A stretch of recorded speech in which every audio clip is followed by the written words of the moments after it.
Good morning students. पिछले videos में हम एपोमिक्सिस और एपोमिक्सिस के टाइप्स के बारे में पढ़ चुके थे। आज का जो हमारा टॉपिक रहेगा वो रहेगा importance of apomixis. Generally apomixis का प्लांट प्रोडक्शन के अंदर क्या क्या इम्पोर्टेंस है उसके बारे में आज हम पढ़ेंगे। और जो स्पेशल मेथड्स थे उसमें एपोमिक्सिस के अलावा और कौन कौन से स्पेशल मेथड्स का यूज़ करा जा रहा है उसके बारे में आज हम डिस्कस करेंगे। तो फर्स्ट ऑफ ऑल हम पढ़ते हैं इंपॉर्टेंस ऑफ एपोमिक्सिस। मैं दिनेश शर्मा श्री राम ऑनलाइन क्लासेस में आप सबका स्वागत करता हूं। चलिए शुरू करते हैं। इंपॉर्टेंस ऑफ एपोमिक्सिस की अगर हम बात करें तो सबसे पहले तो जैसा कि हमने इसके डेफिनेशन के टाइम पे पढ़ा था, एपोमिक्सिस का मतलब होता है विदाउट फर्टिलाइजेशन। फर्टिलाइजेशन के बिना या फर्टिलाइजेशन की एब्सेंस के अंदर सीड का फॉर्मेशन एपोमिक्सिस कहलाता है।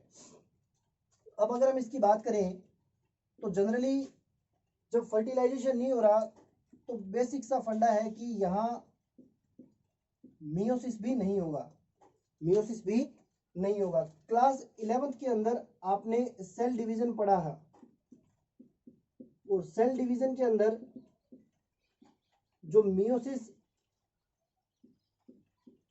फर्स्ट है उसके अंदर आपने एक टर्म पढ़ी होगी crossing over. Crossing over means जब गैमेट्स का फॉर्मेशन होता है तो मियोसिस फर्स्ट के अंदर एक फेज आता है, प्रोफेज फर्स्ट के अंदर, जिसका नाम है पैकेटिन। और पैकेटिन जो फेज है उस पैकेटिन फेज में एक इवेंट होता है जिसका नाम है crossing over. Crossing over means जो होमोलोगस क्रोमोसोम है उन क्रोमोसोम के अंदर उनके सेगमेंट्स का एक दूसरे के साथ इंटरचेंज होता है, जिसकी वजह से आने वाली जनरेशन के अंदर वेरिएशंस आते हैं। तो ये सब इवेंट्स जो हैं ये यहाँ एब्सेंट रहेंगे, ये यहाँ एब्सेंट रहेंगे एपोमिक्सिस के अंदर।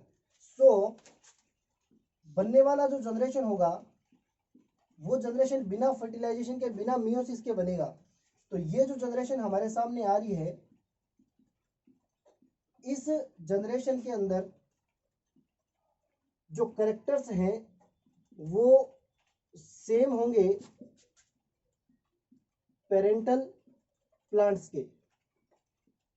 मेरी बात समझ पा रहे होंगे आप। मियोसिस नहीं हो पा रहा, मियोसिस ना होने की वजह से वेरिएशंस नहीं आ रहे, और वेरिएशंस ना आने की वजह से जो पेरेंटल प्लांट इस जनरेशन को जनरेट कर रहा है, एक ही पेरेंट्स है, यानी कि एक ही प्लांट है, चाहे वो फीमेल है या मेल है। मान लीजिए ये फीमेल प्लांट जो है ये डायरेक्ट इस जनरेशन को जनरेट कर रहा है, इसके अंदर किसी टाइप का मियोसिस या मियोसिस के अंदर चलने वाले फेजेस नहीं हो रहे। तो सेम टू सेम जो कैरेक्टर्स यहाँ थे वो कैरेक्टर्स इधर की ओर ट्रांसफर हो जाएंगे, इस जनरेशन के अंदर आ जाएंगे। तो एपोमिक्सिस का पहला इंपॉर्टेंस तो ये हो गया कि बिना मियोसिस के जो जनरेशन जनरेट हो रही है या जिस जनरेशन का प्रोडक्शन हो रहा है उस जनरेशन के अंदर सारे के सारे जो कैरेक्टर्स हैं वो पेरेंटल प्लांट्स जो हैं उनके जैसे ही होंगे। तो इंपॉर्टेंस ये हो गया इसका कि एज इट इज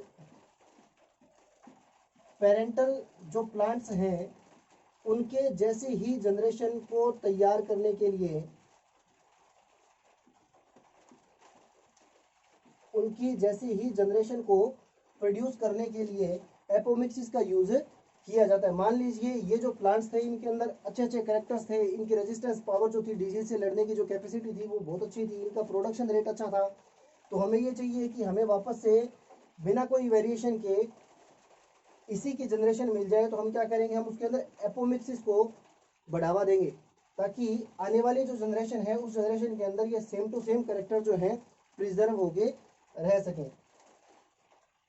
सेकंड जो है वो है clone formation. As it is जैसे कैरेक्टर्स पेरेंट्स प्लांट्स के अंदर थे और सेम टू सेम वही कैरेक्टर मान लीजिए जो नई जनरेशन है उसके अंदर आ रहे हैं, तो हम उस जनरेशन को क्लोन बोलेंगे। तो एक ही प्लांट की बहुत सारी जनरेशन तैयार करने के लिए हम एपोमिक्सिस का यूज कर सकते हैं, जिसे हम बोलेंगे क्लोन फॉर्मेशन। थर्ड अगर हम बात करें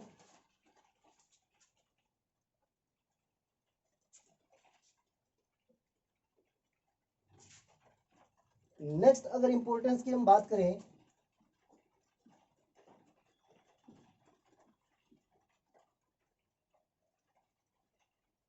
तो जो करेक्टर्स हैं उनको प्रिजर्व करने के लिए भी हम एपोमिक्सिस का यूज कर सकते हैं। मान लीजिए एक प्लांट था, कोई भी XYZ, इस प्लांट्स के अंदर बहुत सारे करेक्टर्स थे, जैसे फॉर एग्जांपल जैसे ये टोल था, इसका जो प्रोडक्शन रेट है वो बाकी प्लांट्स के कंपेयर में बहुत ज़्यादा था। इसकी जो रेजिस्टेंस पावर थी वो बहुत अच्छी थी। फेवरेबल और अनफेवरेबल कंडीशन में ये सर्वाइवल कर सकता था। तो अगर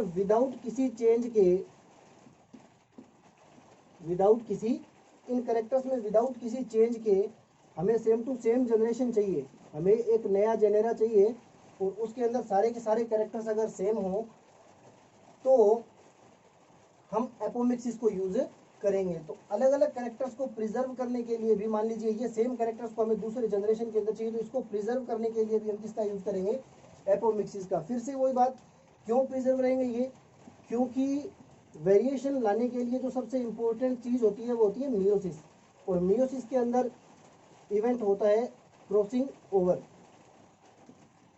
जब क्रॉसिंग ओवर ही नहीं होगा तो वेरिएशंस भी नहीं आएंगे, तो सारे के सारे कैरेक्टर्स जो हैं वो अगली जनरेशन के अंदर प्रिजर्व होकर के रह जाएंगे।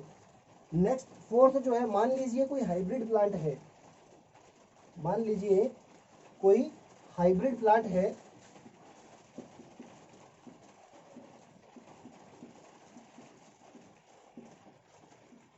और इस हाइब्रिड प्लांट के जो कैरेक्टर्स हैं उसको भी हमने प्रिजर्व करके रखना है, उसको भी हमने प्रिजर्व करके रखना है। फॉर एग्जांपल जैसे मान लीजिए वीट है,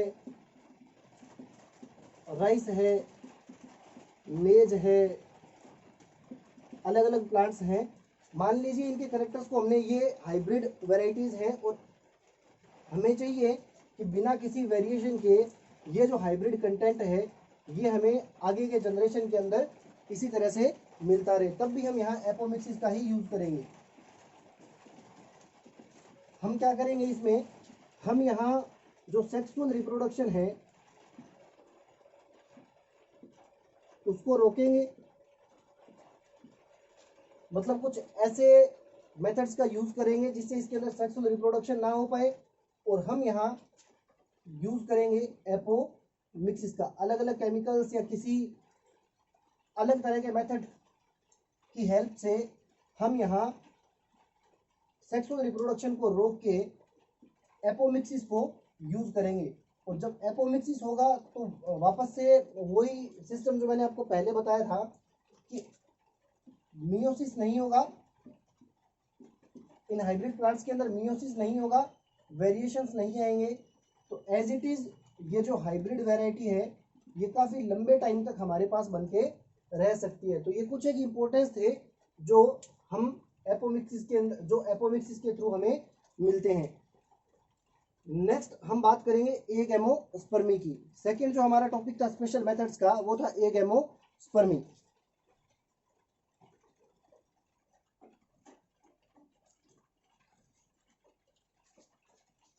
तो स्पेशल मेथड्स के अंदर हमने 4 टाइप देखे थे। First apomixis, second one एगेमोस्पर्मी, third one micro propagation और सेकंड वेजिटेटिव रिप्रोडक्शन। जब लेसन स्टार्ट किया था चैप्टर के स्टार्ट में आपको इन 4 टाइप्स के बारे में बताया गया था, तो उसमें सबसे पहला जो था एपोमिक्सिस वो कंप्लीट हो चुका है। हम बात करते हैं एगेमोस्पर्मी की। चैप्टर के स्टार्ट में आपको ये बताया गया था कि एगेमोस्पर्मी मीन्स होता है विदाउट फर्टिलाइजेशन। विदाउट फर्टिलाइजेशन अगर सीड का प्रोडक्शन हो रहा है तो उसे हम एगेमोस्पर्मी बोलेंगे। एपोमिक्सिस के अंदर आपने एक टर्म पढ़ी होगी, एडवेंटिव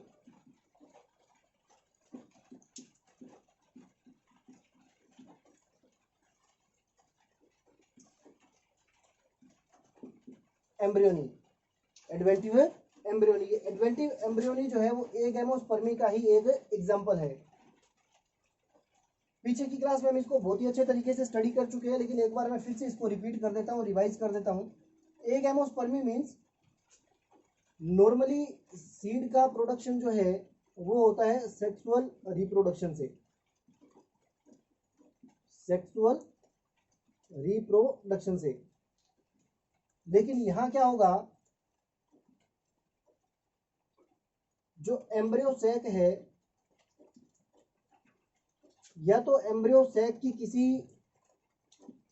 सेल से, फर्स्ट ऑफ ऑल पहली कंडीशन तो ये बनेगी एगैमोस्पर्मी में, एम्ब्रियो सैक जो है उसका कोई cell, for example synergid cell,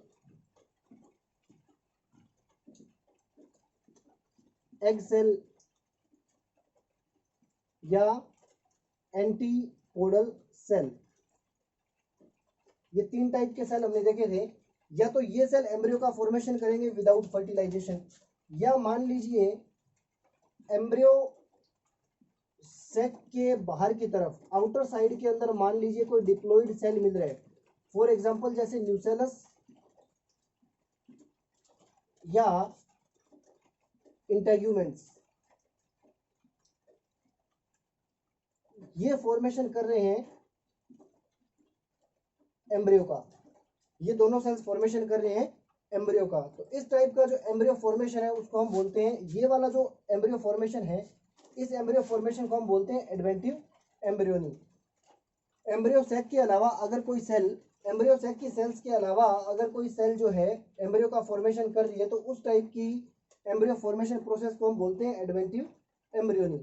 तो एडवेंटिव एम्ब्रियोनी जो है वो एगैमोस्पर्मी का ही एक टाइप है, और ये वाला प्रोसेस जो है ये है एडवेंटिव एम्ब्रियोनी का, कि एम्ब्रियो सैक की आउटर साइड्स की जो सेल होती हैं न्यूसेलस या इंटेग्यूमेंट्स, अगर ये एम्ब्रियो का फॉर्मेशन करते हैं तो इसको हम बोलते हैं एडवेंटिव एम्ब्रियोनी। नेक्स्ट हम बात करते हैं माइक्रो प्रोपेगेशन की। माइक्रो प्रोपेगेशन जो है, माइक्रो प्रोपेगेशन आपके एक यूनिट आएगी, नेक्स्ट यूनिट नंबर 4 है मे बी, जिसके अंदर बायोटेक्नोलॉजी के बारे में बहुत अच्छे से एक्सप्लेन करा हुआ है। तो वैसे तो माइक्रो प्रोपेगेशन जो है वो वहाँ डिटेल में पढ़ने को मिलेगा, लेकिन हम यहाँ एक ब्रीफ इंट्रोडक्शन माइक्रो प्रोपेगेशन का पढ़ लेते हैं। माइक्रो प्रोपेगेशन, माइक्रो प्रोपेगेशन का मतलब क्या है, तीन चार बेसिक सी चीजें हैं इसके अंदर। सबसे पहले माइक्रो प्रोपेगेशन के अंदर जो प्लांट है, उन प्लांट का कोई भी पार्ट, प्लांट का कोई भी part, for example root, stem, leaves, embryo, flower buds,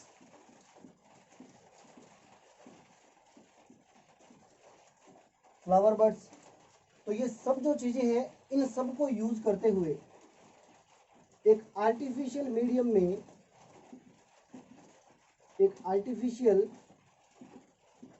medium में इनसे एक नए प्लांट का प्रोडक्शन, इनसे एक नए प्लांट का प्रोडक्शन माइक्रो प्रोपेगेशन कहलाता है।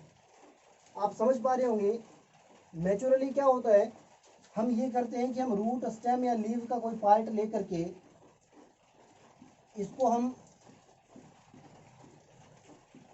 ट्रांसप्लांट करते हैं किसी भी एग्रीकल्चरल लैंड के अंदर, किसी भी एग्रीकल्चरल लैंड के अंदर, और ट्रांसप्लांट करने के बाद में जैसे इसको फेवरेबल कंडीशन मिलते हैं, ये जो प्लांट है ये एक प्लांटलेट बना करके ग्रो करना स्टार्ट करता है और बाद में एक फुल्ली डेवलप प्लांट के अंदर कन्वर्ट हो जाता है। लेकिन यहाँ क्या होता है, यहाँ एक एग्रीकल्चरल लैंड ना होकर के एक आर्टिफिशियल मीडियम होता है।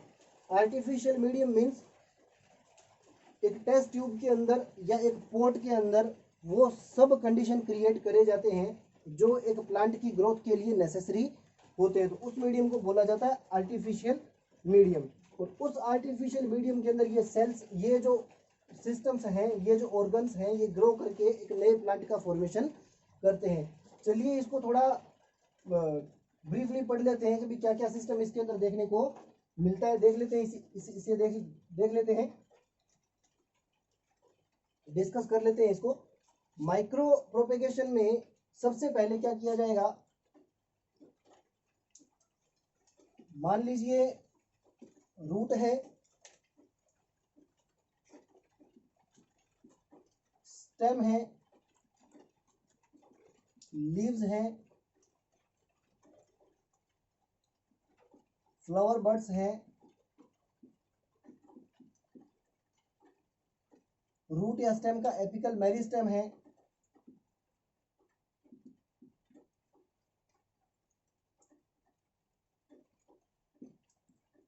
अनमैच्योर एम्ब्रियो है, मतलब ऐसा एम्ब्रियो जो मैच्योर नहीं है या जो आगे सीड का फॉर्मेशन नहीं कर सकता है या जिसके अंदर जर्मिनेट होने की पावर नहीं है। इन सब के छोटे से पार्ट को ले लिया जाता है, मतलब रूट स्टेम या लीव का छोटा पार्ट ले लिया जाता है और एम्ब्रियो को ले लिया जाता है। कोई भी एक पार्ट इनमें से ले लिया जाएगा। जिस पार्ट को हम यूज कर रहे हैं, रूट स्टेम लीव के किसी भी पार्ट को हम यूज कर रहे हैं, उसको बोला जाएगा एक्सप्लांट। मतलब प्लांट का वो हिस्सा जिसको हम माइक्रो प्रोपेगेशन में यूज कर रहे हैं, उस हिस्से को हम बोलते हैं एक्सप्लांट। जैसे रूट का कोई पार्ट है तो उसे हम एक्सप्लांट बोलेंगे, या मान लो स्टेम का कोई कटिंग पीस हमारे पास अवेलेबल है तो उसको हम एक्सप्लांट बोलेंगे। लीव का कोई कटिंग पीस हमारे पास है तो उसको हम एक्सप्लांट बोलेंगे, या मान लो एम्ब्रियो हमारे पास है तो उसको हम एक्सप्लांट बोलेंगे। उसके बाद में इस एक्सप्लांट को कंट्रोल्ड कंडीशन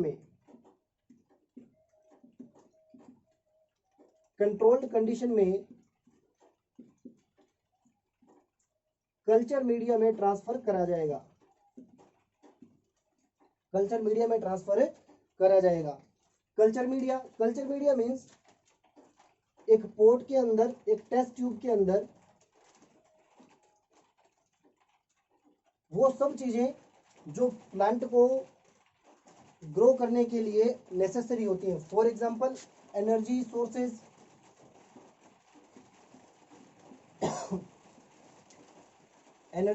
फॉर एग्जांपल जैसे ग्लूकोज, सुक्रोज, उसके अलावा मिनरल्स, उसके अलावा hormones, mainly oxygen and cytokinin,